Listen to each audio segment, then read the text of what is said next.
प्रधानमंत्री जी, उनके पास कोई अफसर आता है, वो कहता है जी आधी रात को 12 बजे बुला लो लोकसभा और बुला के अनाउंस कर दो नोटबंदी। वो साइन कर देते हैं, अच्छा इससे क्या होगा, इसके लिए होगा। आधी रात को बुला लो, जीएसटी लागू कर दो। कौन सी फाइल है? ये फाइल है। वैसे बोल देते हैं फाइल रख जाओ, मैं पढ़ लूंगा, लेकिन पढ़ते नहीं हैं। क्योंकि हैं जी, अच्छा हाँ, नहीं तो ऐसी बात नहीं है। फाइलें हमारे पास भी आती हैं, 5-10 मिनट में पता चल जाता है फाइल क्या कहती है। बस ये दिखाने के लिए कि मैंने पढ़ ली है, उसके बाद अफसर को बुलाते हैं, साइन कर देते हैं। तो भाई साहब ऐसा तो नहीं होना चाहिए। प्रधानमंत्री कम से कम पढ़ के तो साइन करें। और हमारे जो कन्वीनर हैं वो इनकम टैक्स के ऑफिसर हैं, उनको तो पता है पैसा कहां से लाना है और कैसे पब्लिक को देना है, उनको सब पता है। ये फर्क होता है पढ़ाई का। किसी ने मुझे भेजा कि एक आदमी था बचपन में रेल के डिब्बों में चाय बेचता था, जब बड़ा हुआ उसने रेल के डिब्बे ही बेच दिए। तो ऐसी कहावत चलती है, ऐसी बुझारत चलती है आजकल।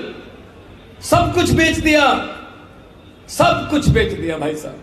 तो उसको अगर देश हमारे सामने बिक रहा है, तो अरविंद केजरीवाल जैसे, गोपाल राय जैसे, संजय सिंह जैसे लोग अगर बता रहे हैं जनता को कि भाई देश बिक रहा है, हमारे सामने कुछ करिए वरना आने वाली पीढ़ियां हमें माफ नहीं करेंगी, देश बिक रहा है, देश सेल पे लगा रखा है, अपने चंद पूंजीपति दोस्तों के पास देश सेल पे लगा रखा है, तो इसमें क्या आपत्ति वाली बात है जी?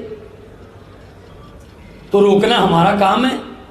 आज के दिन अंग्रेजों ने 23 साल के 22 साल के 3 नौजवानों को फांसी दे दी थी, भगत सिंह, राजगुरु और सुखदेव। उनको ये लगता था इनको फांसी देने से सब खत्म हो जाएगा, लेकिन फांसी शरीरों को दी, उनके विचारों को नहीं दे पाए। विचार जिंदा है अभी भी।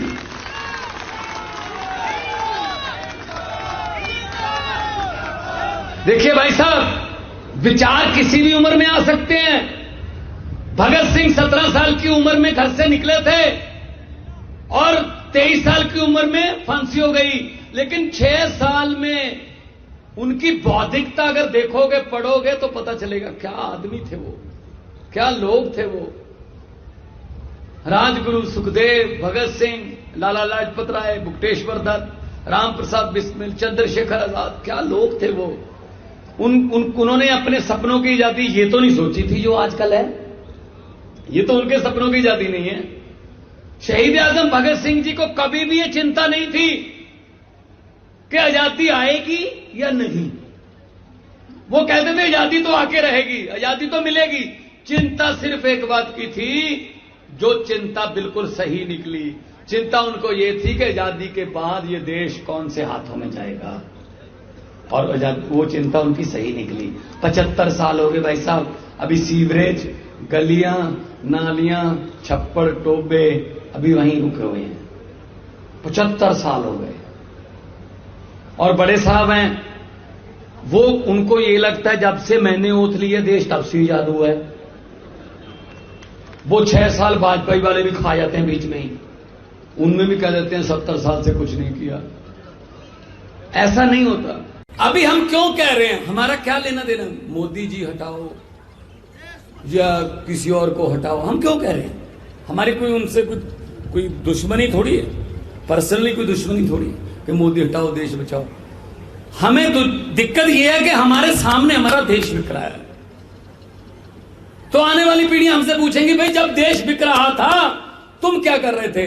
कम से कम हम जितने लोग आए हैं, ये अगली पीढ़ी को आंखों में आंखें डालकर तो कह सकते हैं जिस दिन जब देश बिक रहा था हम आवाज तो उठा रहे थे ना।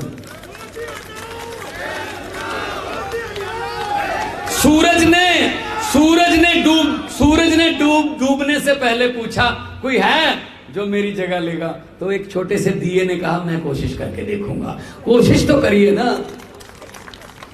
कोशिश तो करनी बनती है ना। एक जंगल में आग लग गई, पूरे जंगल में आग फैल गई, सब जानवर भाग गए।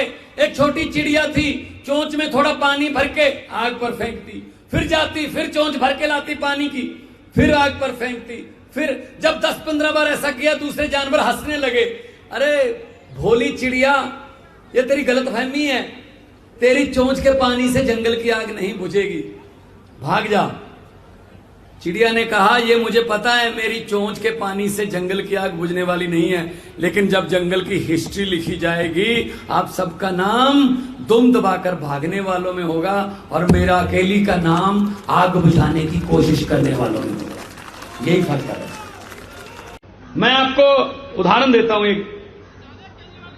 अरविंद जी, एक गांव में भैंसें चोरी होने का सिलसिला शुरू हो गया। लोगों की दूध देने वाली भैंसें चोरी हो जाती थी। एक रात 2 भैंसें चोरी हो गई, अगली रात फिर 1 भैंस चोरी हो गई, तीसरी रात फिर 2 भैंसें चोरी हो गई। तो गांव वाले इकट्ठे होकर एक साधु संत के पास गए, उसी गांव के बगल में ही रहता था वो। उन्होंने कहा, जी संत जी, अपनी तीसरा नेत्र खोलिए और हमें बताइए क्या हुक्म है, क्या करें, हमारी तो भैंसें चोरी हो रही हैं और हमारा काम जो है वो दूध पर चलता है, हमारे परिवार पलते हैं दूध पर। तो उन्होंने, जो संत महात्मा थे, उन्होंने कहा, एक चद्दर तान लेना, चारों कॉर्नर जो है ना, चारों कोने चद्दर के 4 आदमी पकड़ के खड़े हो जाएं और अनाउंसमेंट कर दो, पूरा गांव उस चद्दर के नीचे से निकलेगा। निकालते जाना, निकालते जाना, जिसने भी भैंसें चोरी की होंगी, जैसे भी चद्दर से नीचे से निकलेगा, तुरंत निकलने के बाद वो मर जाएगा। अनाउंसमेंट कर दी, 4 आदमी चद्दर लेके खड़े हो गए। भाई साहब, पूरा गांव निकल गया, बच्चे भी निकल गए, बूढ़े भी निकल गए, नौजवान भी, और साथ में औरतें भी, महिलाएं भी, सब निकल गए। कोई नहीं मरा। कोई इधर उधर कोई रिश्तेदारी में क्या हुआ था उसको भी लाए, उसको भी नीचे से निकालो, है तो अपने गांव, कोई नहीं मरा।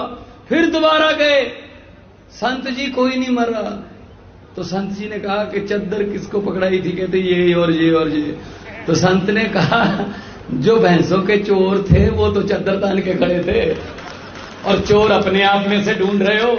सो देश को बेचने वाले तो चद्दर पकड़कर खड़े हैं और चोर हम जनता में से ढूंढ रहे हैं। भाई साहब,